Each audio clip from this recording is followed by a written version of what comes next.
audio jungle.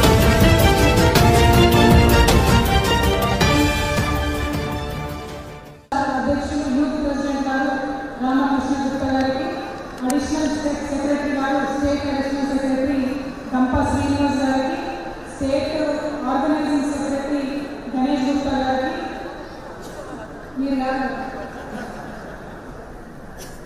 అదే విధంగా మరి ఉమ్మడి జిల్లా అధ్యక్షులు పైలా శ్రీనివాస్ గారికి, స్టేట్ కమిటీ అడ్వైజర్ గారు, మన కామారెడ్డికి సంబంధించి చాలా పాపులర్ నాయకులు, మా తండ్రి గారి దగ్గర నుంచి ప్రతి ఒక్కరు కూడా గుర్తుపడతారు, గబ్బుల బాలయ్య గారికి, అట్లానే మరి రాష్ట్ర మహిళా అధ్యక్షురాలు సోదరి శారద గారికి, అట్లానే ఎలక్షన్ కన్వీనర్ గారు పోలా సుధాకర్ గారికి, మన నిజామాబాద్ జిల్లా పెద్దలు ధన్పాల్ సూర్యనారాయణ గుప్తా గారికి, అర్వపల్లి పురుషోత్తం గుప్తా గారికి, దయానంద్ గుప్తా గారికి, మాజీ జిల్లా అధ్యక్షులుగా ఉన్నటువంటి కృష్ణమూర్తి మాజీ జిల్లా అధ్యక్షులు గారికి, అదేవిధంగా మోటూరి మురళి గారికి, నోట నాగభూషణ్ గారికి, రైస్ మిల్ అసోసియేషన్ సంబంధించినటువంటి పెద్దలకు, మరి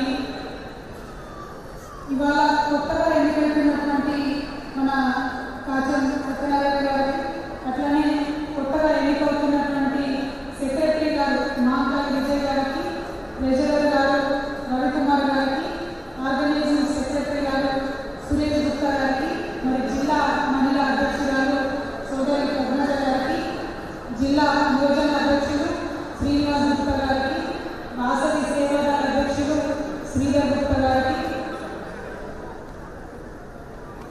యూత్ ప్రెసిడెంట్ కార్తీక్ గుప్తా గారికి, మరియు వేదిక మీద ఉన్నటువంటి అన్ని మండలాల నుండి వచ్చినటువంటి సంఘ నాయకులకు, కుల పెద్దలకు, మరి గాంధీజీకి వారసుగా ఉన్నటువంటి ఆర్యవైశ్య అన్నదమ్ములకు, వాసవి మాత స్వచ్ఛతకు నిదర్శనమైనటువంటి ఆర్యవైశ్య ఆరాధకులకు అందరికీ పేరు పేరున హృదయపూర్వకంగా నమస్కారం తెలియజేస్తున్నాను.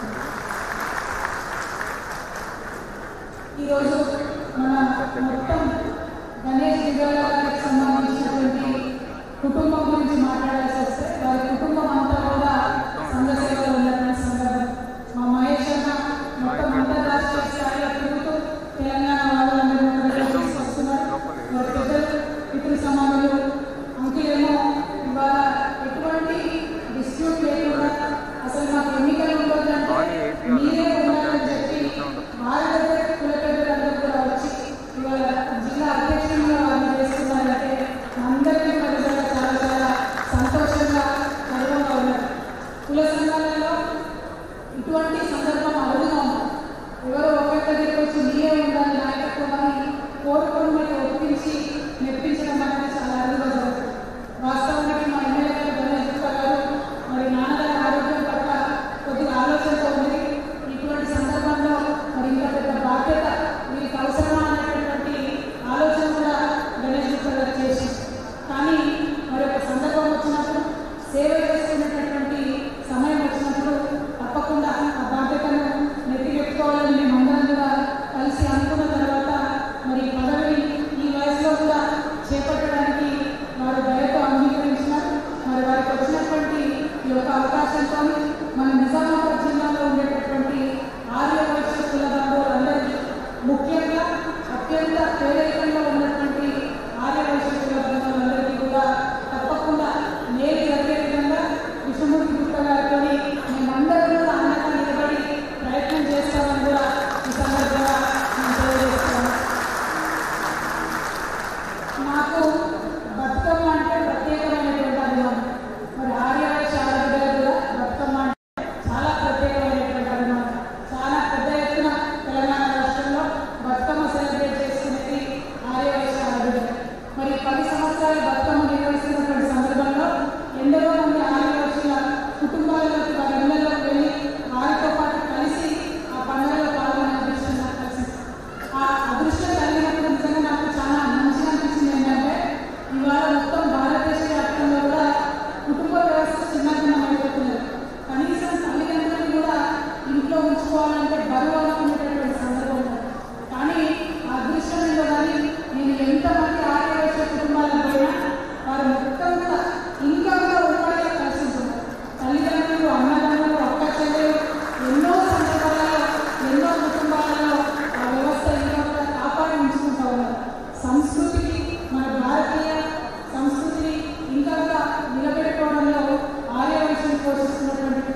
అటువంటి యొక్క సమూహం ఆర్య వైశ్యులు అని చెప్పి చాలా గర్వంగా ఈ సందర్భంగా నేను తెలియజేస్తాను.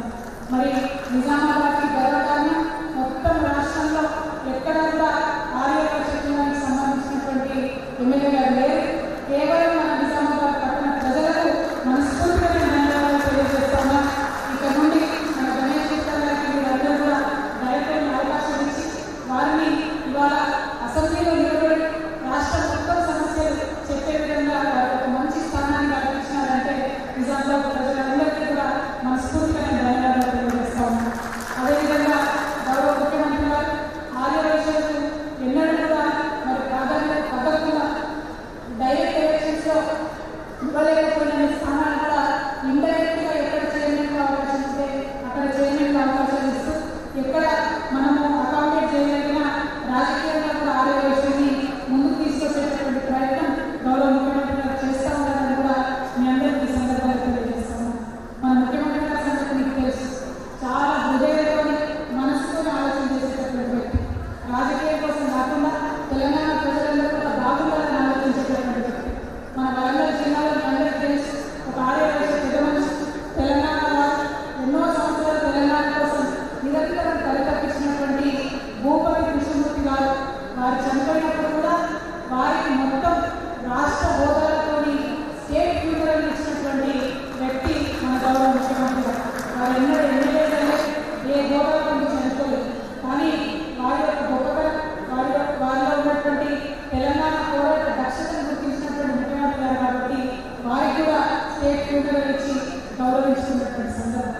అంటే ఈ కులమో ఆ కులమో అనేటువంటి ఆలోచన లేకుండా ఎవరికి ఎక్కడ అవసరం ఉంటే అక్కడ పనిచేసేటువంటి ముఖ్యమంత్రి గారు ఇవాళ మన రాష్ట్రంలో మీ అందరి దగ్గరగా వారు అక్కడ ఉన్నారు.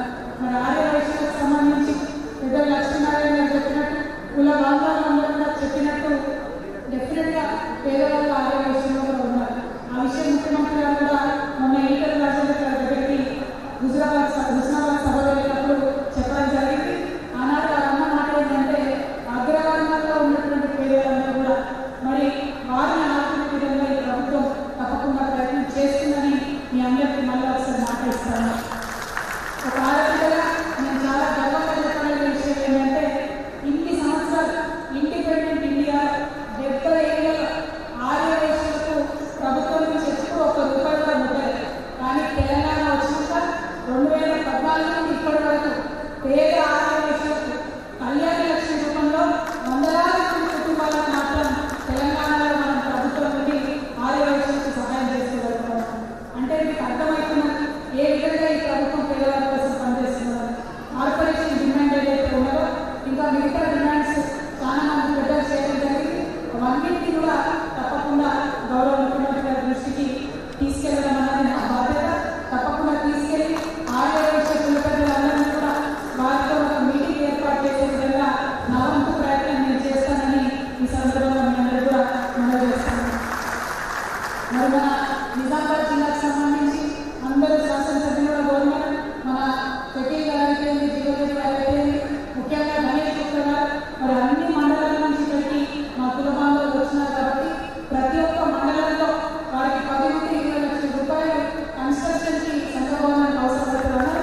నేను మా ఎమ్మెల్యే అందరం కూడా కోఆర్డినేషన్ చేసుకొని ఎక్కడ అవసరం ఉంటే ఎక్కడ ప్లేస్ ఇమీడియట్గా అవైలబుల్ ఉంటే అక్కడ అన్ని చోట్ల కూడా తప్పకుండా సంఘభవనానికి మరి 10 లక్షల 15 లక్షల 20 లక్షల ఎక్కడ ఎంత అవసరం ఉంటే అక్కడ తప్పకుండా ఇస్తామని ఈ సందర్భంగా మీ అందరూ కూడా నేను మనవి చేస్తాను.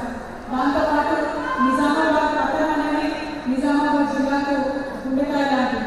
మరి ఇక్కడ నిజామాబాద్ పట్టణంలో ఉన్నటువంటి మాణిక్ భవన్లో చాలా సంవత్సరాల నుంచి మరి చాలా మంది రాష్ట్రపతులు కూడా ఇక్కడికి వచ్చిపోయినటువంటి సందర్భం మాణిక్ భవన్ ఉన్నది. ఆ గొప్పతనం మాణిక్ భవన్ ఉన్నది. మరి అదే ఆ మాణిక్ భవన్కి మరి రిపేర్స్ అవసరం సంపూర్ణంగా ఇంకా మనం మంచి చేసుకోవాలంటే ఇదివరకే ₹1 కోటి శాంక్షన్ చేసుకోవడం జరిగింది. మరింత అవసరమైతే కూడా ఫండ్స్ ఇవ్వడంలో వెనుకకు వేయడం కూడా ఈ సందర్భంగా మీ అందరికీ నేను తెలియజేస్తాను. దాంతోపాటు మరి పెద్దలు నిజామాబాద్కి సంబంధించినటువంటి మిగతా వైశ్య పెద్దలందరూ కూడా కోరినట్టుగా ఏదైతే హాస్టల్ నిర్మాణం సగంగా ఆగిపోయిందో దానికి మరొక 50 లక్షల రూపాయలని కూడా ఈ సందర్భంగా మంజూరు చేస్తాను. మరి వీటన్నిటితో పాటు ఎక్కడ ఏ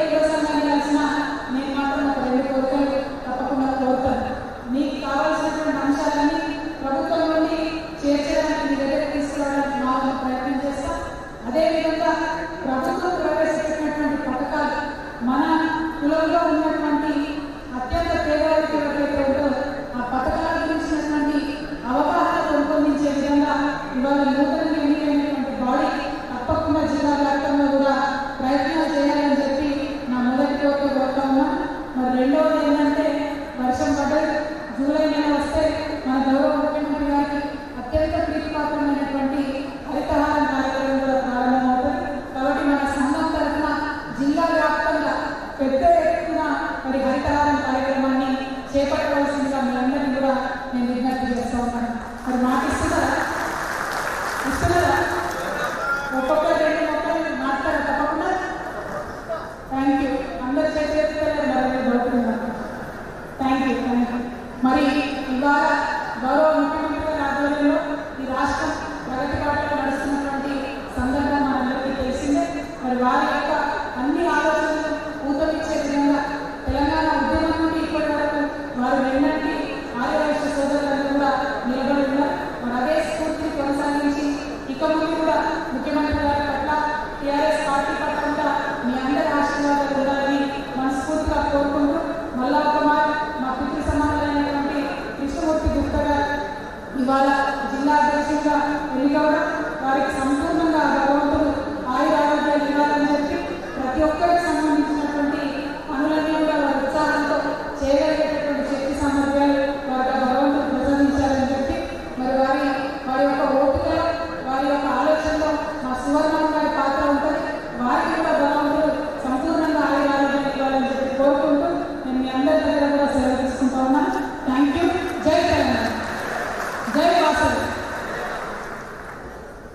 ఆర్యవైశ్యులు అంతరంగా తెలుస్తుంది. అక్క నేను అడిగిన ప్రతి మాట కాకుండా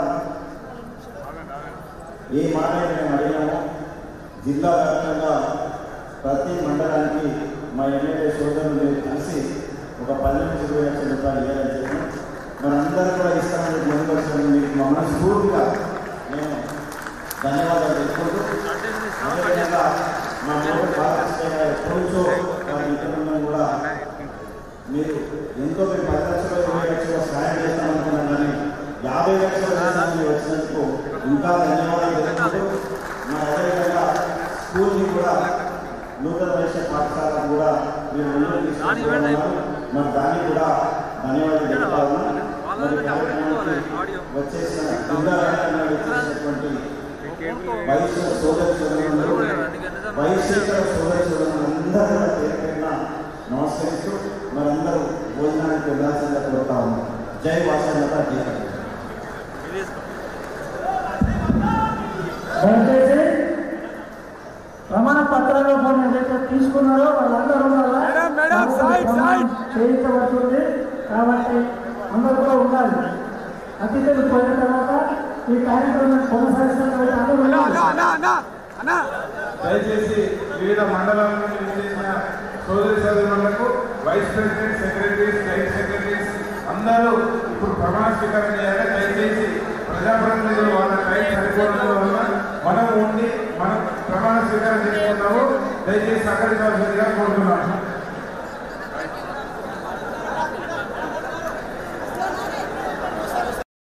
ఏంటండి, వీడియో నచ్చిందా? అయితే ఓ లైక్ వేసుకోండి, లేదంటే ఓ కామెంట్ చేయండి. ఎప్పటికప్పుడు మా వీడియోస్ చూడాలంటే సబ్స్క్రైబ్ చేసుకోండి.